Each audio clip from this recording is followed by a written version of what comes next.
गोमती नाम की एक बूढ़ी औरत अपने छोटे बेटे सुदर्शन और बहू ममता के साथ रहती थी। गोमती का बड़ा बेटा और बहू एक सड़क हादसे में इस दुनिया से चले गए। उस समय पोती खुशी गोमती के पास घर पर थी।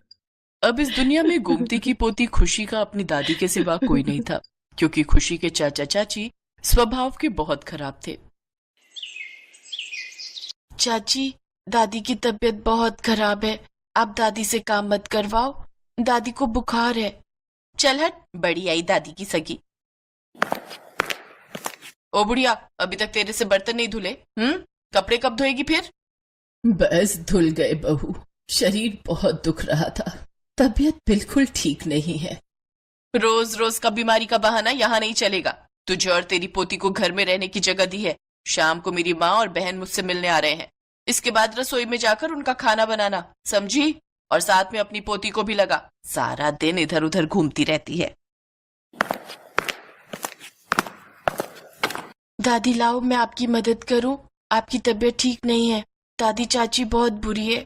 चाची आपको कितना तंग करती है, आपसे कितना काम करवाती है। मेरी बच्ची, तू इतने छोटे छोटे हाथों से कैसे काम करेगी? रहने दे बिटिया, मैं कर लूंगी। गोमती और खुशी की आंखों में आंसू आ जाते हैं। खुशी जानती थी कि उसकी दादी की तबीयत बहुत खराब है, पर वो छोटी बच्ची क्या कर सकती थी। शाम के समय ममता की माँ और बहन रहने आ जाती है। ममता के बच्चों के लिए वो खिलौने और खाने पीने की चीजें लाई थी। खुशी बच्चों को खिलौनों के साथ खेलता देख लेती है और वो उनके पास जाती है। तभी ममता की बेटी महिमा के हाथ से गुड़िया टूट जाती है और वो खुशी पर दोष लगाने लगती है। नानी देखो ना, मौसी देखो ना, खुशी ने मेरी गुड़िया तोड़ दी। ममता, ये लड़की तो बड़ी शैतान है। खुद तो माँ बाप परलोक सिधार गए और छाती पर मूंग दलने के लिए इसे यहाँ छोड़ दिया। बताओ जरा, इतनी महंगी गुड़िया लाई थी मैं महिमा के लिए और इस लड़की ने पल भर में तोड़ दी। हाँ दीदी, ये तो बहुत गलत बात है। तुम इसे सबक क्यों नहीं सिखाती हो कि आज के बाद ये ऐसा कुछ ना करे? देखती जाओ, मैं इसे अभी सीधा करती हूँ। बिट्टू, जरा सामने से डंडा तो लाना। ममता डंडे से खुशी की पिटाई करने लगती है। खुशी बचाओ बचाओ चिल्लाने लगती है। ममता बहू, रहने दे, बेचारी मासूम बच्ची है, इसे मत मार।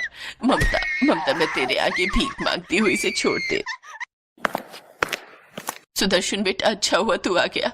ममता को बोल खुशी को ना पीटे। इस बेचारी का इस दुनिया में कोई नहीं, उसके साथ ऐसा सलूक मत करो। माँ, तुम बीच में मत आया करो। बच्चों को सबक सिखाना जरूरी होता है। ममता उसे किसी वजह से ही पीट रही है और मैं अभी अभी थका हुआ आया हूँ। मुझे इन सब बातों में मत घसीटो। मुझे तो अपने ऊपर शर्म आती है कि मैंने तुझ जैसी औलाद को जन्म दिया। तू अपने भाई की बच्ची के साथ इतना बुरा सलूक होते हुए देखता रहता है। भगवान के घर देर है अंधेर नहीं, मत करो पाप। ममता का गुस्सा खुशी को पीटने के बाद ही ठंडा होता है। उस रात खुशी और गोमती बहुत रोए और उधर ममता अपनी माँ और बहन के साथ खूब खिलखिलाकर पूरी रात मजे करती रही। अगले दिन गोमती की उठने की भी हिम्मत नहीं थी। गोमती की तबीयत बहुत ज्यादा खराब हो गई थी। गोमती ने सुबह से कुछ नहीं खाया था। वो भूखी प्यासी घर के काम करती रही, पर ममता ने उस पर जरा सा भी तरस नहीं किया। चाची, दादी माँ ने सुबह से कुछ नहीं खाया है, उन्हें कुछ खाने के लिए दे दो।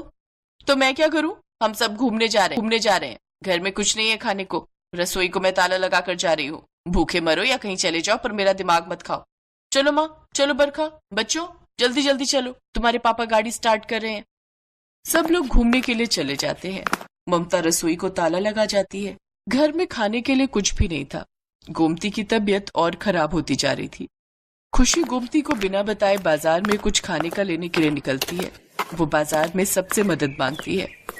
भैया, मुझे कुछ खाने के लिए दे दो, मेरी दादी ने सुबह से कुछ नहीं खाया है, वो भूखी है। पैसे हैं तेरे पास? अगर पैसे हैं तो ले जा। नहीं भैया, मेरे पास पैसे नहीं है। तो मेरा दिमाग मत खाओ, जाओ यहाँ से जाओ। अब क्या करूं? दादी के लिए खाना कहाँ से लाऊं? तभी खुशी की नजर एक मंदिर पर पड़ती है जहाँ एक पंडाल लगा था। वहाँ एक औरत कुल्हड़ खिचड़ी का प्रसाद बांट रही थी। खुशी उसके पास जाती है। क्या हुआ बिटिया, प्रसाद चाहिए? पर आंटी, मेरे पास पैसे नहीं है। आप तो इसके बदले में मेरे से पैसे मांगोगे ना? नहीं बिटिया, भगवान के मंदिर में जो प्रसाद बांटा जाता है उसके पैसे नहीं होते, ये तो मुफ्त में मिलता है।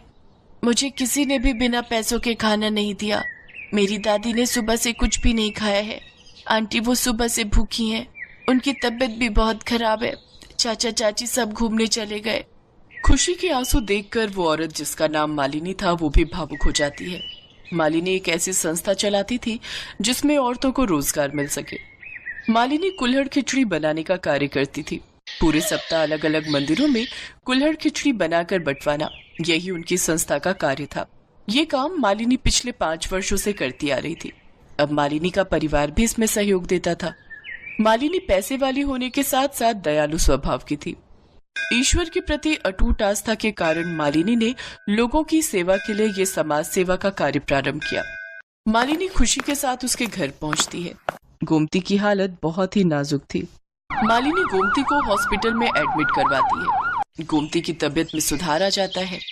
आपका बहुत बहुत शुक्रिया बिटिया, आपने मेरे लिए जो किया। माताजी, हमारी संस्था का तो काम ही यही है, गरीबों और बेसहारा लोगों की सहायता करना। अब आप परेशान मत होइए, आप भी हमारी संस्था का ही हिस्सा हैं। अब आपको अपने उस नालायक बेटे और बहू के पास रहने की कोई जरूरत नहीं है।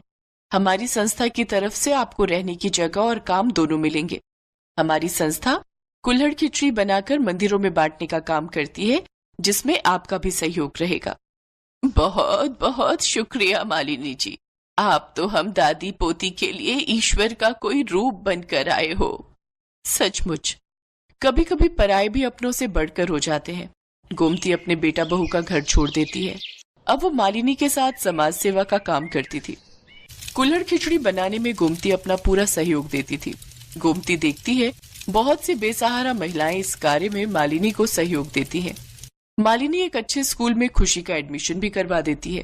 गोमती को इस बात की तसल्ली थी कि उसने खुशी के बर्बाद होते हुए जीवन को बचा लिया था और ये सब भगवान की कृपा से ही संभव हुआ था।